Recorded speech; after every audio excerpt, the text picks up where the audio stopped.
आज हमारा टॉपिक पिछले टॉपिक से जुड़ा हुआ है। हमारा ये टॉपिक पिछले उसमें हमने टॉपिक पढ़ा क्रांतिकारी राष्ट्रवादी गतिविधियाँ, यानी अब हमने जो हमारे क्रांतिकारी हैं जैसे भगत सिंह, वीडी सावरकर, इन लोगों के बारे में यहाँ पर अब हम पढ़ेंगे। पिछले टॉपिक जो पहला भाग था उसमें हमने क्रांतिकारी राष्ट्रवादी गतिविधियों का पहला चरण पढ़ा था, ठीक है, क्योंकि ये दो चरणों में हुई थी गतिविधियाँ। पहला था 1904 से 1912 जो हम पिछले टॉपिक में पढ़ चुके हैं। फिर है दूसरा चरण 1922 से 1934 जिसमें हम भगत सिंह, चंद्रशेखर आज़ाद, इन लोगों के बारे में पढ़ेंगे, ठीक है। तो पहले तो हमें देखना है कि दूसरे चरण के उदय के क्या कारण थे, लोगों में क्रांतिकारी भावनाएं क्यों जागृत हुई, ऐसी कौन सी घटनाएं थी जिसकी वजह से उस समय का युवा क्रांति के लिए जागृत हुआ, ठीक है। तो पहला कारण देखिए, 5 फरवरी 1922 चौरी चौरा कांड की वजह से जब असहयोग आंदोलन को वापस ले लिया गया तो एक राजनीतिक शून्यता उत्पन्न हो गई और उस समय का युवा वर्ग जो गांधी जी के साथ इस अहिंसक आंदोलन में जोर शोर से भाग ले रहा था उसका दिल टूट गया। तब जो युवा थे अब वो अहिंसा के अतिरिक्त स्वतंत्रता प्राप्ति के लिए दूसरे विकल्पों की तलाश करते हुए यहाँ पर दिखाई देंगे। कुछ अदर ऑप्शंस वो ढूंढना शुरू करते हैं। तो आखिर उनको हिंसक आंदोलन की प्रेरणा उस समय कहाँ से मिल रही थी?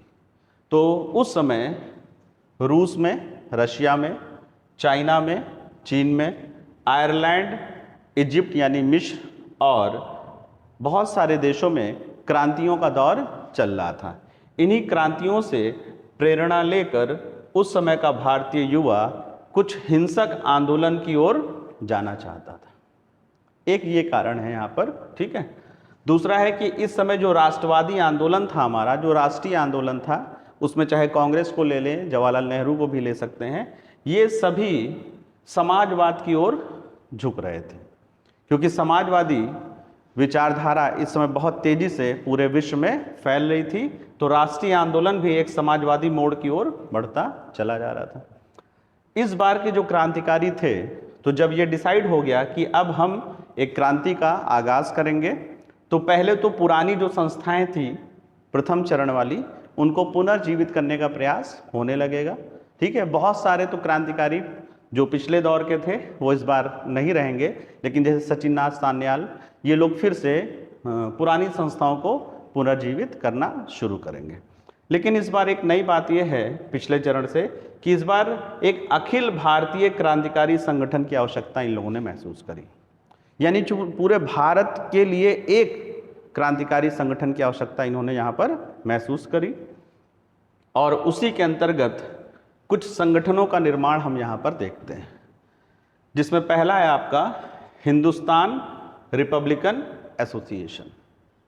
हिंदुस्तान रिपब्लिकन एसोसिएशन, इसको शॉर्ट में हम लोग HRA के नाम से जानते हैं। इसका गठन 1924 में कानपुर में हुआ और इसमें शामिल थे सचिननाथ सान्याल जो पहले वाले चरण से जुड़े हुए और चंद्रशेखर आज़ाद।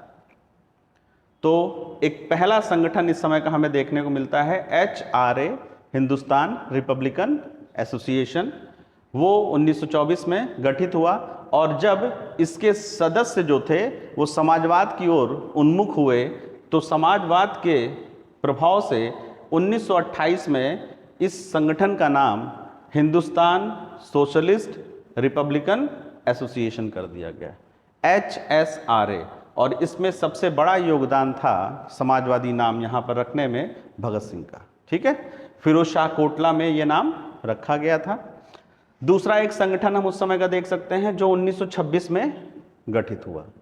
1926 में कीर्ति किसान पार्टी, नाम यहाँ पर किसान का आपको मिल रहा है लेकिन ये मजदूरों और किसानों का संगठन था और ये लोग क्रांतिकारी गतिविधियां कर रहे थे, यानी हिंसक आंदोलन के माध्यम से ये पूर्ण स्वतंत्रता की बात करते हैं।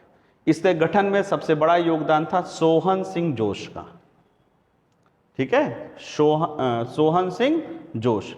कीर्ति किसान पार्टी, ठीक है, 1926 याद रखिएगा। 1926 में ही एक और पार्टी गठित हुई है, भारतीय नौजवान सभा। भगत सिंह और उनके साथियों ने मिलकर भारतीय नौजवान सभा का गठन किया। और एक और संगठन आपको मिलेगा जो काफ़ी पॉपुलर हुआ था बंगाल में, चिटगांव वाले क्षेत्र में, Indian Republican army. Indian Republican army का गठन मास्टर सूर्यसेन ने किया था। ये टीचर थे और गांधी जी के बहुत बड़े प्रशंसक थे। इवन जब असहयोग आंदोलन चल रहा था तो उस समय ये गांधी जी के सपोर्ट में असहयोग आंदोलन में भाग भी ले रहे थे। लेकिन वही हुआ ना, जब आंदोलन को वापस लिया गया तो आंदोलन वापस होने के बाद बहुत सारे लोगों का जो मोराल था वो हतोत्साहित हुए। तो उसमें एक मास्टर सूर्यसेन भी थे। इन्होंने बहुत सारे, इसमें महिलाओं की संख्या बहुत ज़्यादा मिलेगी यहाँ पर, बहुत सारे लोगों को जोड़कर इंडियन रिपब्लिकन आर्मी का गठन किया। और इन लोगों ने योजना बनाई चिटगांव, जो पश्चिम बंगाल का, आपका बंगाल का चिटगांव था, वहाँ का जो शस्त्रागार था, जो आर्मरी का जो है गोडाउन था, उसको लूटने की योजना बनाई और पूरे शहर पे कब्जा करने की योजना थी इनकी। तो इन्होंने फिर 18 अप्रैल 1930 को चिटगांव में जो गोडाउन था, शस्त्रागार था, उस पर अटैक किया। उसको चिटगांव आर्मरी रेड के नाम से इतिहास में जाना जाता है। लेकिन वही है, 2-3 दिनों तक शहर पे इनका पूरा कब्जा रहा। फिर ब्रिटिश आर्मी जब आती है तो फिर ज़्यादातर लोगों को पकड़ा जाता है और फांसी पे लटका दिया जाता है। ये कुछ ऑर्गेनाइजेशन हैं जो दूसरे चरण से संबंधित हैं। अब हम कुछ गतिविधियां देखते हैं जो दूसरे चरण से संबंधित थी। उसमें एक सबसे फेमस है आपकी काकोरी कांड। यहाँ पर लखनऊ से थोड़ा पहले ही आपको मलिहाबाद और काकोरी मिलता है, वहाँ पर ये कांड हुआ है, इसीलिए इसका नाम ही काकोरी कांड रखा गया है। इसके अंतर्गत क्या था कि जो क्रांतिकारी हैं वो पैसे के लिए सरकारी खजाने लूटने का प्रयास करते हैं या लूटने की योजना बनाते हैं। इसमें 9 अगस्त 1925 को सरकारी खजाना ले जाने वाली एक ट्रेन थी 8 डाउन, उसको एचआरए के सदस्यों के द्वारा मलिहाबाद के पास काकोरी के समीप लूट लिया जाता है। और क्योंकि ब्रिटिशर्स इस समय बहुत ज़्यादा रिएक्शनरी हो चुके थे, प्रतिक्रियावादी हो चुके थे, जैसा कि हम आपको बता भी चुके हैं, तो इस वजह से बड़े स्तर पर धरपकड़ शुरू हुई। लगभग 40 लोगों को गिरफ्तार किया गया, ठीक है ना। यहाँ पर 40 लोगों को गिरफ्तार किया गया और अशफाक उल्ला खां, राम प्रसाद बिस्मिल, राजेंद्र लाहिड़ी और रोशन सिंह, इनको फांसी दे दी गई। एक बार फिर से नाम देखिए, अशफाक उल्ला खां, राम प्रसाद बिस्मिल, राजेंद्र लाहिड़ी और रोशन सिंह। ये पहली घटना बहुत इंपॉर्टेंट इस समय की आपको देखने को मिलेगी, ये फेमस भी इतिहास में। दूसरा है असेंबली बम केस। ये क्या था, ब्रिटिश इंडियन गवर्नमेंट जो थी 2 बिल या विधेयक लेकर आ रही थी। एक था पब्लिक सेफ्टी बिल, ठीक है, नागरिक सुरक्षा विधेयक, और दूसरा था ट्रेड डिस्प्यूट बिल, व्यापार डिस्प्यूट या फिर कह सकते हैं व्यापार विवाद निपटान से संबंधित ये विधेयक था। तो पब्लिक सेफ्टी बिल और ट्रेड डिस्प्यूट बिल, इसके जो भी प्रोविजंस थे वो रखे गए थे दिल्ली की केंद्रीय विधानसभा में, सेंट्रल लेजिस्लेटिव असेंबली में रखे गए थे। पूरे विरोध के बावजूद सरकार वीटो पावर का यूज़ करते हुए, जैसा कि हमने आपको बताया था पहले भी, वीटो पावर का यूज़ करते हुए इन दोनों बिलों को पास करने की तैयारी कर रही थी। इन दोनों बिलों में क्या था, जो पब्लिक सेफ्टी बिल था, इसमें यह रखा गया कि जो भारतीय हैं वो बिना लाइसेंस के हथियार नहीं रख सकते, और वहीं पर भेदभाव ये था कि जो यूरोपियंस थे उनको हथियार रखने का पूरा अधिकार इसमें मिला हुआ था। ये था आपका पब्लिक सेफ्टी बिल। दूसरा था आपका ट्रेड डिस्प्यूट बिल। इसमें जो राष्ट्रीय आंदोलन था उसको रोकने के लिए ये था कि अब हड़ताल नहीं कर सकते, हड़ताल को रोकने वाला बिल था ट्रेड डिस्प्यूट बिल। तो जब इसको असेंबली में पूरा विरोध किया गया, उसके बाद भी वीटो पावर से इसको पास करने की बात हो रही थी, तो यही माना जा रहा था कि जो ब्रिटिश इंडियन गवर्नमेंट है वो सुन नहीं रही है। तो कहा गया कि भाई बहरी सरकार को सुनाने के लिए धमाका करना होगा, बहरी सरकार को सुनाने के लिए धमाका करना होगा।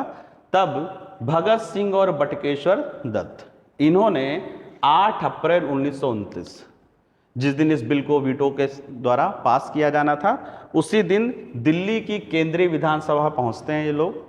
और उसके बाद वो स्थान ढूंढते हैं, ऐसा स्थान ढूंढते हैं जहां पर मतलब किसी की जान ना जाए, वहां पर बॉम्ब फेंकते हैं और अपने आप को गिरफ्तार करवा देते हैं। ठीक है, ये था आपका दूसरा। अब जब ये जेल में थे तो भगत सिंह, राजगुरु, सुखदेव, इनके ऊपर एक पुराना केस लाद दिया जाता है, वो था लाहौर षड्यंत्र केस। इस केस में क्या हुआ था कि सैंडर्स, साइमन कमीशन जब आया था तो साइमन गो बैक या साइमन के विरोध में जो नारे लगे थे या जो आपका प्रदर्शन हुआ था, उसमें सैंडर्स के द्वारा जो लाठीचार्ज का आदेश दिया गया था, उसमें लाला लाजपत राय की मृत्यु हो गई थी। तो लाला साहब की मृत्यु का बदला लेने के लिए लाहौर में भगत सिंह, चंद्रशेखर आजाद और राजगुरु, इन तीनों ने मिलकर सॉन्डर्स को मारने का प्लान बनाया और 17 दिसंबर 1928 को सॉन्डर्स की हत्या कर दी।